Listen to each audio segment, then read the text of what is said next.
विधानसभा निवडणुकीत 50 मतदारसंघांमध्ये 50,000 मतदारांची नावं वाढल्याच्या काँग्रेसच्या दाव्याला निवडणूक आयोगानं उत्तर दिलंय।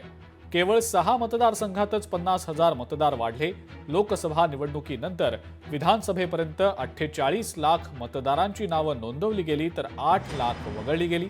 म्हणजे लोकसभा ते विधानसभा या काळात राज्यभरात एकूण 40 लाख मतदारांची वाढ झाल्याचं स्पष्टीकरण निवडणूक आयोगानं दिलंय।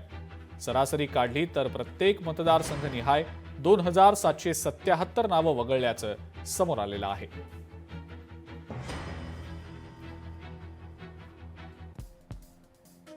काँग्रेसनं आक्षेप नोंदवले होते। निवडणूक आयोगानं त्याला उत्तर दिलं। 50 मतदारसंघांबाबत निवडणूक आयोगाकडे काँग्रेसनं प्रश्न उपस्थित केले होते।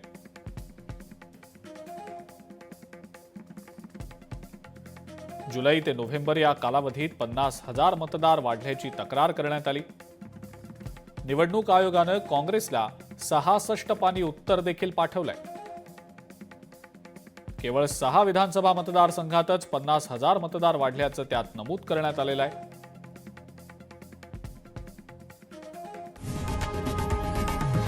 लोकशाही मराठी ऐका, पहा, जागरूक रहा।